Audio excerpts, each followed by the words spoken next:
How are you guys doing? Having fun? Good. Awesome job. Thank you. Thank you. I know before I talk about myself, I kind of want to get to know you guys a little bit. And I'm not really sure the distribution here about what everybody does. I kind of have the idea that a lot of you guys are in the design fields and code and all that kind of stuff. So if I could just kind of get a raise of hands for a couple questions. How many of you guys are in like graphic arts or illustrations and things like that? So quite a few. How many are more like code and hacker or programmer? There's a couple of us. Awesome. How many guys are like music people? Like to play music or listen? We got a couple. Listen to music. All right. Sounds good. Awesome. Very good. Any other type of disciplines here? I do mostly conflict consulting, reputation management, relationship management stuff, dealing with social media platforms, as well as showing up and fixing people's problems in real life. Very good. Awesome. So. Very cool. Well, you do a lot of communicating, so that's awesome. Absolutely. Interpersonal communication. I'm going to try to talk a little bit about communications. Yeah. I work in a team of about 5 full-time people and a couple of part-time people. I want to kind of get an idea about what do you guys, how many guys work alone? Just sole by yourself? How many guys have 2 or 3 people in your team? What about 4 to 10? And anybody have more than that? Automatic. Nice.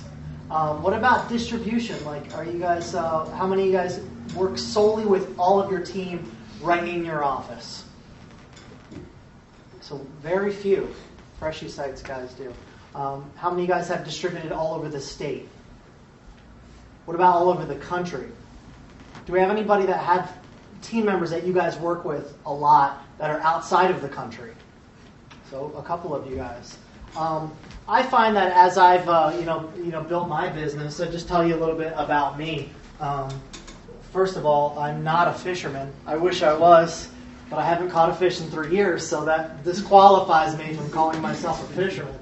Well, 3 years ago is when I took this shot, and I did catch fish.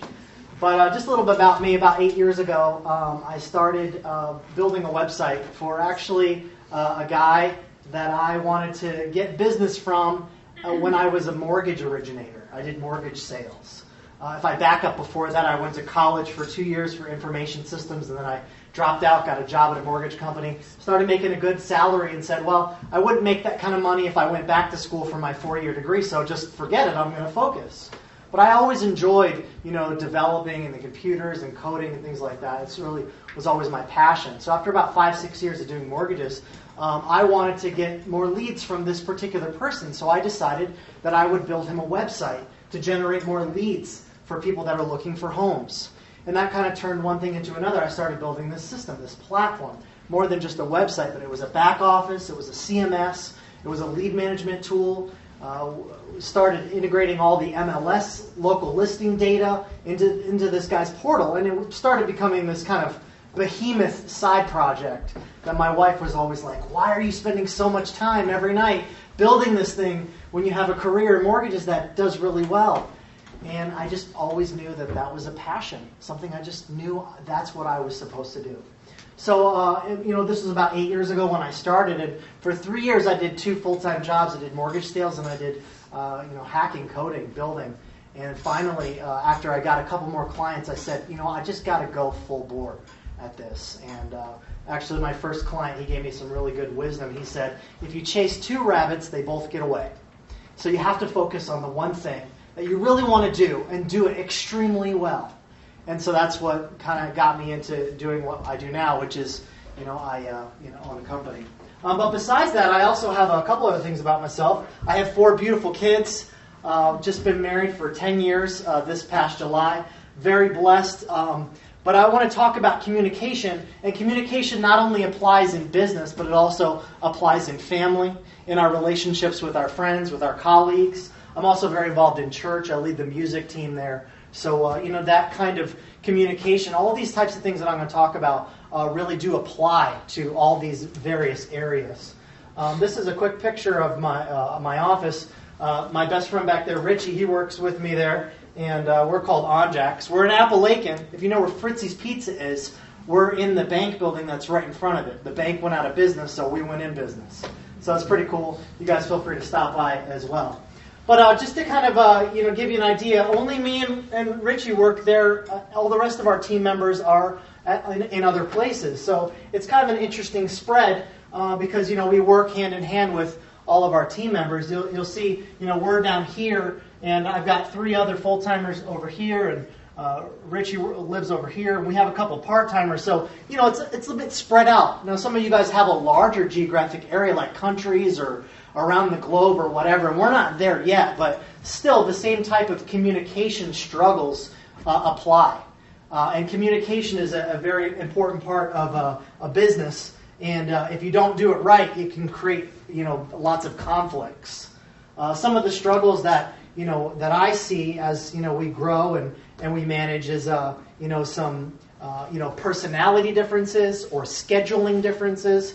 We don't specifically have as much on time zone issues, but I was talking to a guy, he left earlier, but he was telling me that last night he was talking to one of his team members in France. So there's time zone issues, a lot of different balancing acts that you have to do when you're dealing with a distributed team.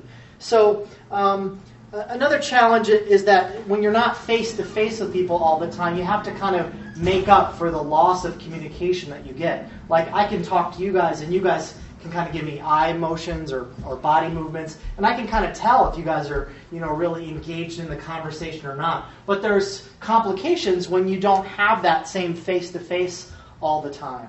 So what I want to talk about is two sections. I first want to talk about 7 principles of communication that we can apply in our distributed team or in our inter-office relationships or our home and family relationships that just kind of help us with our communication. But before I start, I want to give you a little example. There was a judge that was hearing a divorce case, a settlement. And, he asked the husband about this divorce because he was kind of curious about, why they were getting divorced and such. And he's like, so what are the grounds for your divorce? And the guy said, well, about 4 acres. It's got a house right in the center. And there's a stream going down the side. And the judge was like, no, you don't understand. What's the foundation, the cause for your divorce? Well, the foundation, it's concrete, and it's brick, and it's mortar. And he's like, no, you don't understand, sir. What are your relations like? Well, my relations, I got my aunt, my uncle, and my wife, and her parents, they're crazy. And he's like, no. You don't understand. Do you have a real grudge? No, my Toyota's broke. I don't have a need for a garage anymore. No, you don't understand, sir. Are there any infidelities in your marriage? No, my son and my daughter, they bank at Fidelity, but not us. No infidelities. No, nothing like that. And the judge was really getting frustrated at this point, and he's like, I don't understand what the problem is. Does your wife beat you up? Beat me up? Yeah, about 3 times a week she gets up before me. I'm not an early riser. And at last he's finally like, sir, why do you want a divorce? And he says, I don't want a divorce. She wants a divorce. For some reason she says I can't communicate. And that can be a very big problem. We have different ways of communicating with each other, maybe misunderstandings. And I think that compounds itself when we're not actually face-to-face. That's some things that I struggle with, dealing with, all of my team members that are all around. Because they have different expectations, and if those expectations aren't set properly or they're not communicated properly, there can be disconnects. So I want to talk about 7 principles that I found that I think are important to us. The first principle is be clear. And it's actually C's, 7 C's, clear. Be clear. We have to be intentionally clear about what the purpose is of a specific communication that we're sending to someone. Now, this can apply to emails or instant message or notes or mail or really any type of communication. We need to be very clear about what is the purpose of our message or our communication. Yesterday, I was calling Starbucks, and I talked to Siri. You guys have iPhone? Yeah, and I'll tell you, man, Siri is either hit or miss sometimes. And I'm like, Siri, call Starbucks. And so she starts dialing Starbucks. And this guy answers, he says, hello? I'm like, And he's like, hello? I didn't know what to say, because normally, when you call a business, they're like, thank you for calling Starbucks. Can I help you? And so I was like, is this Starbucks? And he's like, nope, wrong number. Thank you, Siri. I appreciate that. Real clear communication. But I did call Starbucks. It was just one digit off that Siri had wrong. And by the time I got to Starbucks, I was all flustered for some reason. It was a bad number, and I was like, I wasn't expecting, but I needed to order coffee for today. And, for some reason, the words just couldn't come out of my mouth clearly. Sometimes I get all tongue-tied. And the guy was like, what is it that you need? And I had to take a step back and really just take a deep breath and tell him clearly why it was that I was calling. What is my purpose for communicating? And sometimes I think that we get so easy with, social media, and we're just used to spouting out various bits of data back and forth between people that we're not sending a very clear message about what is the purpose for why we are communicating with someone. We need to make sure that when we're clear with our colleagues or in our relationships, that we minimize the number of ideas that we're trying to get across in a sentence. I am guilty of this, and I go on with run-on sentences. And it's hard because I'm trying to push all this information all into this one thing. Even as I talk now, I know I run on. And my wife tells me this too. And we have to be very intentional about being clear about what is the purpose for me contacting this person, whether it's a colleague or a client, and make it simple and easy to enhance the communication instead of harm it.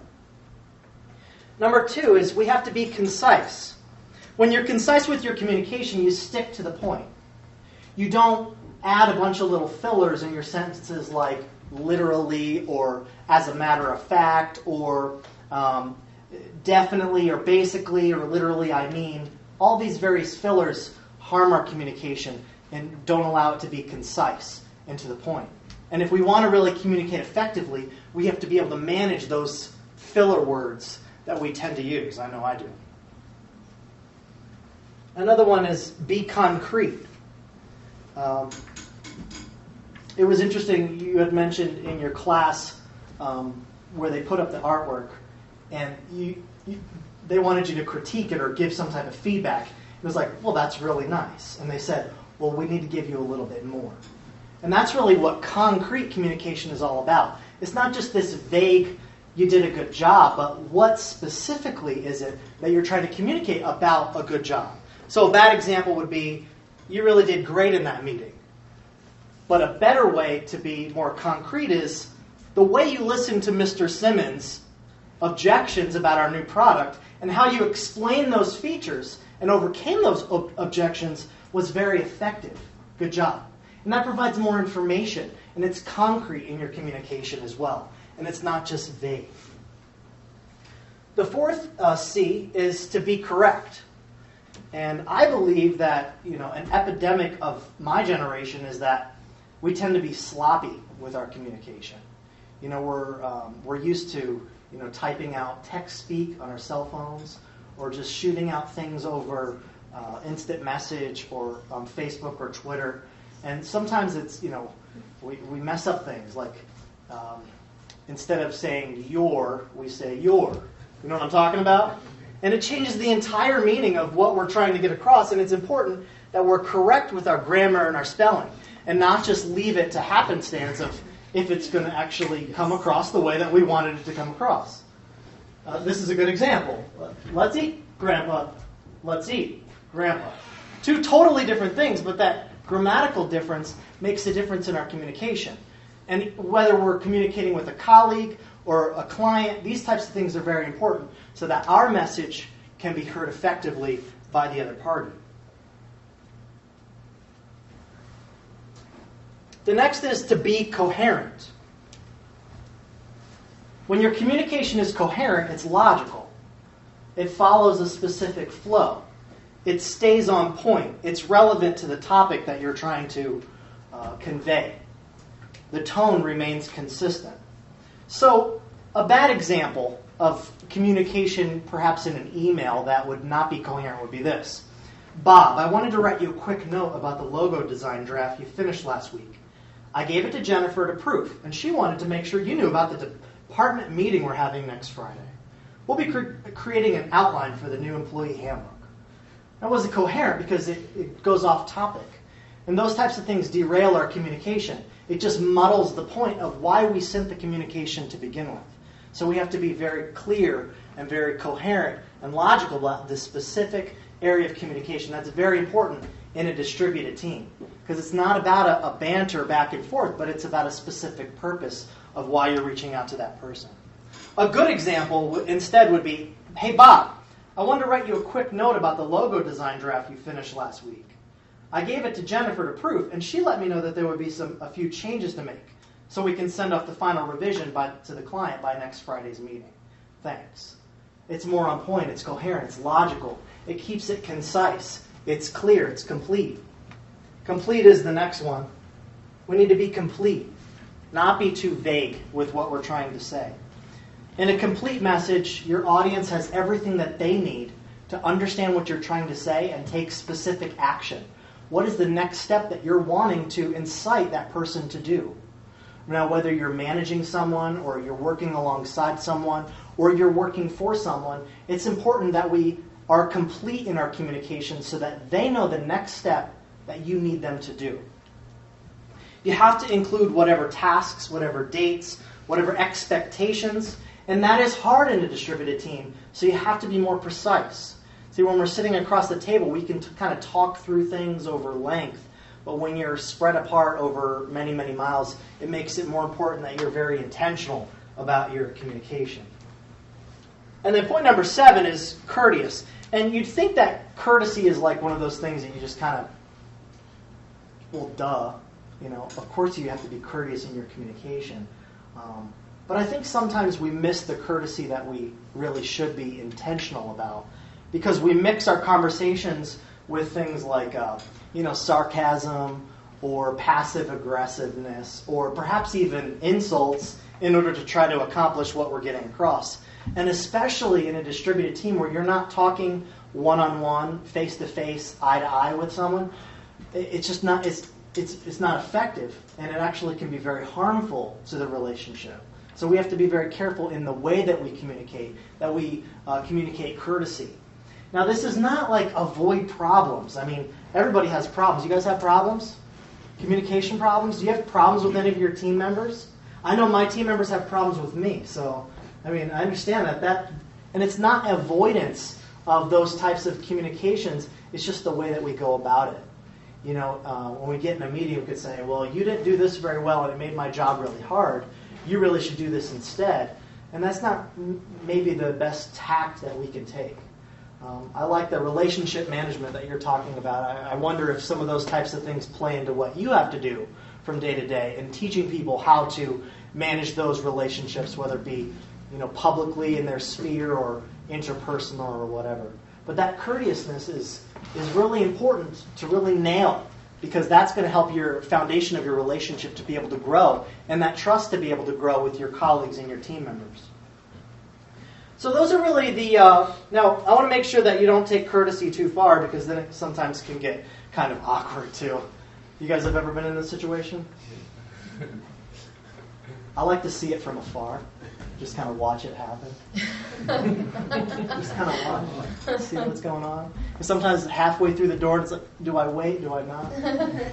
That's fun. So that was kind of the first thing I just want to talk about. Just some principles for communication that we have to be very intentional, especially when we're not face to face. Now, the other thing I want to talk about besides principles is methods. And I know this might be a little bit of overlap with some of the things that Ben talked about and such, but the methods of how we communicate, I think, is important, because sometimes some methods of communication are more effective at certain times than others, and we have to be able to balance those types of things. So there was a husband and wife, and they were bickering a lot, and they were fighting, and sometimes the argument would get so heated that they would stop talking altogether for 2-3 days at a time. And they were both fine with that, because they would just go to their separate places, and then they didn't have to deal with the struggle. But for this particular instance, the husband had to get on a plane the next morning, and his wife had already gone to bed. So he's like, "Oh man, my wife usually wakes me up. The alarm isn't good for me. That's just, what do I do?" So he decides to write a note and says, "Wake me up at 4:30." And he put it in the mirror, because she usually wakes up at 4. So she would then wake him up. Obviously, they're in this conflict here, so that he's trusting that she's going to help him. Well, the next morning he wakes up. It's 8:30, and he's furious because he missed this flight. And he's like, "I left you a note. I communicated what I needed from you." And then she pointed to his pillow, and right next to his head was a note. It said, "It's 4:30. Get up." Now, obviously, that wasn't a very good form of communication, or maybe it was. That was intentional, but not every form of communication or method of communication is effective for every specific instance. So we have to make sure that the type of communication or the method that we're using is good for what we need it to do. I found this little graphic. It's kind of cool. I thought it was really neat because the levels of intimacy that we experience in the communication methods that we're used to, social networks, they really play different importances. Twitter, that's probably the least intimate that we can get. Facebook status, a little bit more. Facebook message, a little bit greater than that. Email is really common. I hate email. I don't know about you guys. I hate it. I just don't think it's very effective. Things get lost in the shuffle. Do you guys experience that? Lost email? Oh, it's a mess. Text message, a little bit better. My father-in-law, he's a pastor of our church, and he says, man, text messaging is the best way to get a hold of the parishioners of the church. And it's true, because when you get a text message, you pretty well, send a quick text message back. And it's, very intimate, it's a lot better than email. Certainly a lot better than Twitter. And then IM, that's more intimate because you're getting closer in real time. A letter, that's, very intimate when you get a letter. Not as fast, but it's, closer. I love to get a letter. Do you guys get letters ever? You snail mail at all? And it's great. I love getting a letter. Phone call, video chat, and talking. And as we progress this way, we can have more intimate or important types of conversations as we go up in the intimate levels. But it wouldn't be appropriate to have like a manager to a subordinate, send a Twitter post about, disciplinary action. Or maybe a Facebook status update about a client problem probably wouldn't be a good idea. So obviously we need to make sure that the method of communication that we're using is effective and proper for a specific instance. And I would even say, if you think something is good to send it over email, and maybe it becomes a little bit more touchy, try to push up the intimate level to get more one-on-one with people. What do you guys find is your most used communication? Skype. Skype. Okay, so you're at that video chat. It's good. G-chat. G-chat. Good. Email. Email. Lots of email. Oh my gosh, death to email. Oh, I'll tell you. Unfortunately, I got to say email as well. A lot of my clients who are small businesses and medium-sized business owners, they like email. They still do. With attachments. Yeah, and they'll send anything. I was just hearing somebody say they'll send anything in email. Yeah. Like confidential, they don't care. Sometimes I wonder if email's like a defense mechanism to put like distance between you and the sender. Oh, absolutely. You know what I mean? Yeah. And that could be a problem depending on how sensitive the information is. Not just security level, but relationally level. What about the rest of you? We actually have a policy. I work with an online hiring system for restaurants. I'm working with a lot of restaurant owners who, the restaurant business has always been behind in technology and stuff, but I work with a lot of restaurant owners who like to email back and forth, and we have a policy in place that after 3 emails going back and forth on one issue, we pick up the phone and give them a call.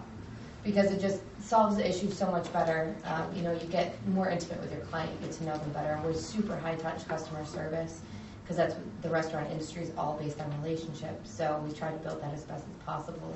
And they're trying to create that buffer, but we're trying to knock it down and say, hey, give me a call, or I'm going to call you. And we leave voicemails, and really we don't send any more emails until we hear from them over the phone. And how's your attrition rate? For our clients, Yeah. or for my team? For your clients. We actually have about a 92% retention rate. So, and it's climbing. I mean, there's much more competition in our market now. We're about 3 years old, so there's a lot more competition happening. But we are the only online hiring system that is restaurant based. So we only work for the restaurant and hospitality industry. and all these other guys are working with several other industries, and they make you call a call center for customer service. Here I've got a team that I manage, and they each are assigned their group of customers, and that's who they rely on to get issues solved. Good.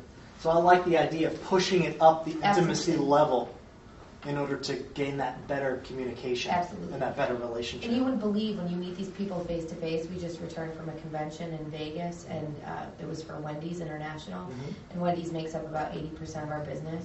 And I'm meeting people face to face that I've never met before, and they're customers for life now because they got to see me, and we had interactions. We shared cocktails, we shared seminars and ideas and everything, and they will never leave. Ever. We just had the similar situation happen last week. We went. We're an approved supplier. I didn't really even tell you what we do, did I? No. Did I say anything about what we do? We just have fun. We hang out in the back. The vault, we throw stuff in there. We do real estate technology. I did tell you about the product that I first started building, but we have about 115 brokerages around the country that we manage all their technology for on the web, their web marketing, pulling in all their MLS listings. We pull data from about 65 different MLSs around the country. Greater Binghamton Association of Realtors being one of them. And we just manage all that back office, the CRM. We built our own CMS system. I'll show you our intranet in just a couple minutes. But yeah, we just had a similar situation. We went to DC last week. Yeah. And it's cool because they have an annual convention that they all come together, Right. and we're a sponsor of. And when I see them face to face, it's great because you just kind of pick up that connection, and that intimacy level just goes right up. Absolutely. And that relationship just kind of solidifies. For sure. It was more like a homecoming for us. We had all this cool stuff in our booth and whatever. Nobody cared about that. They just wanted to see us. Right. They wanted to see Melissa, Lisa, Michelle, whoever was there. They were really awesome about it. So it was very cool. What were you going to say? I was thinking, if you're going to send your clients to a call center, it might be like before Twitter. Yeah, absolutely. Like, it's the most awful way to communicate with somebody, like through an intermediary. Right. Now, sometimes systems are still important for communication. Obviously, client-related systems, you have to manage your time and how much that's going to take and all these types of things. So I liked how Ben talked about his process because that's a really important piece, even something that we as a company are working on improving. But I want to go through a couple of different tools that you guys might know or might not know about that I think are interesting and helpful. Some of these I've used, some of these I have not.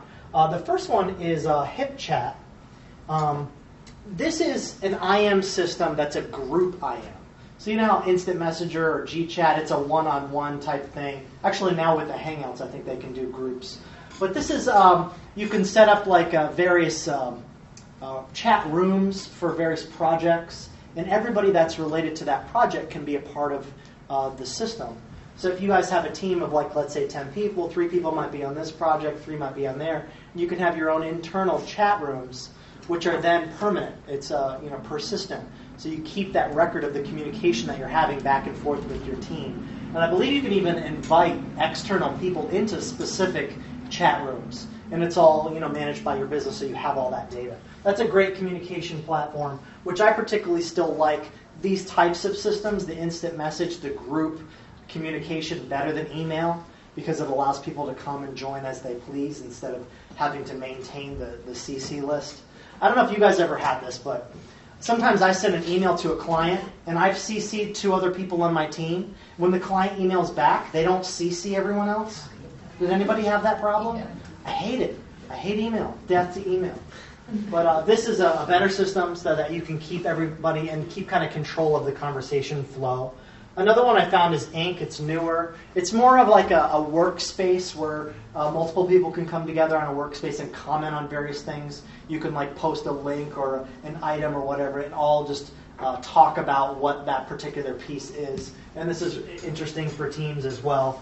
Here's another screenshot of it. You see they have kind of their lists of different items, and then when you click on it, it opens up, and this is the item that they posted, and different people can, it shows who saw it. And it's an interesting way to communicate that's better than just emailing a link or emailing a photo that's going to get lost in people's boxes, and just kind of a unified system.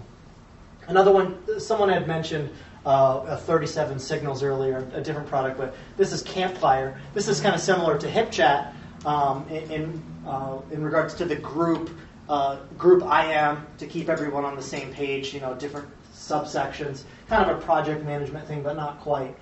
They have, I think, Basecamp for that.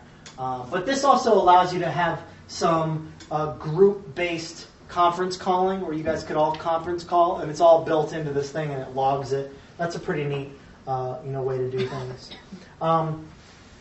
I think group IM or group chat or group rooms are efficient because you can kind of just have all people on your team that want to be a part of that conversation that they can, and then you keep a company history of it. I like to see it from like a manager or owner standpoint of view because I want to keep a record of all the communication that's happening between our teams so that I can kind of see what's going on and maybe provide advice or provide value to whatever the relationship or thing might be. And then the other thing, the second most intimate was the video chat, and you had mentioned Skype. We use Google Hangouts. Does anybody use the Google Hangouts? We used to use GoToMeeting, and we still do for some client conference calls and such. But the GoToMeeting, you could do video and everything like that. But when Google rolled this out, it's incredibly simple. If you have a Gmail or a Google Apps account, anybody can join a group video conference, and it works on all the devices. It's incredible, and it's free. I like free. Not all these things that I put up here are free, but this particular one is free. Do you guys use the video part of the Hangouts? Have you guys do the groups as well? It's been really cool to be able to do that with a team. When I was researching other options, some things that we haven't done yet, this next one I found was pretty cool. It's called Squiggle. And the idea behind Squiggle, it is the group video chat. But instead of it being like a real-time feed, it is an intermittent picture that it takes from your webcam all day long. So basically, it's an all-day long video chat for your entire team. Obviously, you can join or leave, but that way you don't have to wonder if someone that's distributed around the world or around the country is actually at their desk or not, or if maybe they're out for a meeting or whatever, because you can see. And it just takes, every, I don't even know what the increment is, but, every 20 seconds or every 30 seconds or a minute, it'll take a quick, photo of you, and that'll be on the screen. And then if you want to initiate a direct web conference, you can, click on people and join right in, just like Hangouts would do. And this is kind of cool because for me and my team, I don't always know, except for Rich, because we work, physically together. I don't know where they are all the time. And there is a frustration point of how that communication can work, and this might be a solution to that type of problem.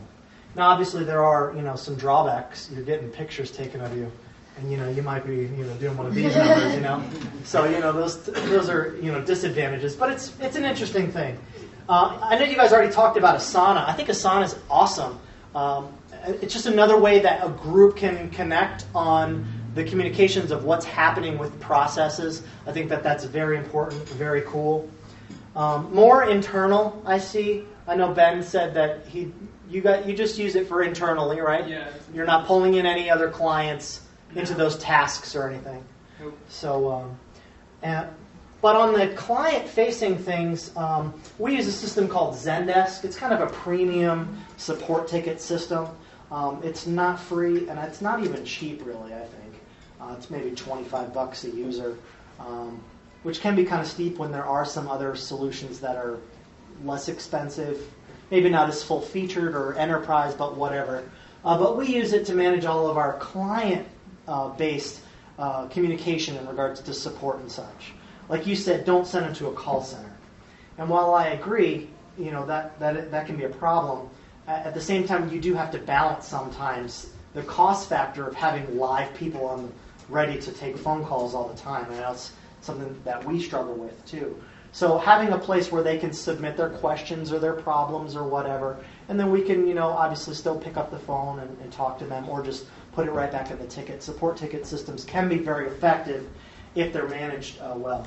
Another one, I guess this is a newer ticket system. It's called Freshdesk, and it is just like Zendesk, but I think just a different layout. It's pretty cool. I looked at it a little bit as well. So that's just another way that you could manage your communication. So can I take a second to show you kind of what we built internally for our intranet? Do I have time to do that? 5 minutes? Okay. So real quick, we're a little crazy because normally you guys would say, oh, if you need something, you just go get it from a vendor, We just like to build things. I'm a developer myself, so I like to just build things ourselves. So where's your internet here? So what we did is we built our own custom intranet. And this is our communication portal for our team.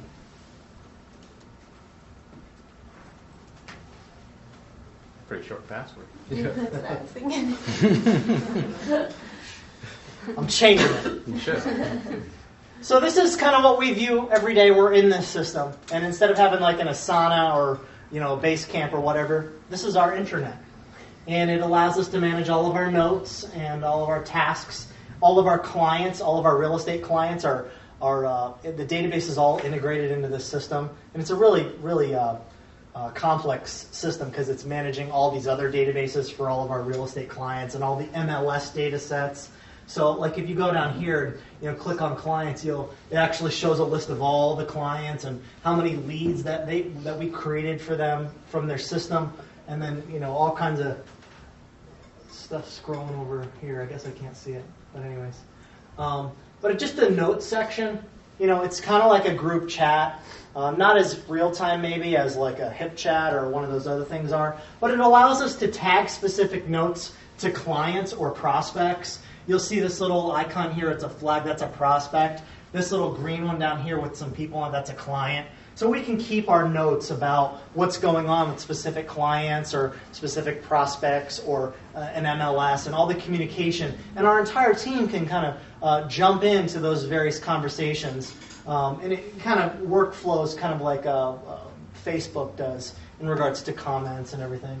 And then the task system, while not quite as polished as Asana yet, this is kind of our system for keeping track of what we need to do in terms of our team and our processes. So I can assign someone a task, and they can assign me a task. And when we open one of these tasks, it will show us some details similar to what Ben showed you guys earlier. It's got the assignee, due dates, who's CC'd in on that task, and any type of comments that anyone has made in regards to that. So that's just one of our communication methods that we've used that's been very helpful to us over the last couple of years in order to tighten our processes and build our communications and try to be as efficient as possible. So you guys just have to find the things that are going to help you with your communication, use those principles I talked about, and then find the right methods to build your relationships with your clients and your colleagues. So that's really all I have. So thank you so much for your time. Appreciate it.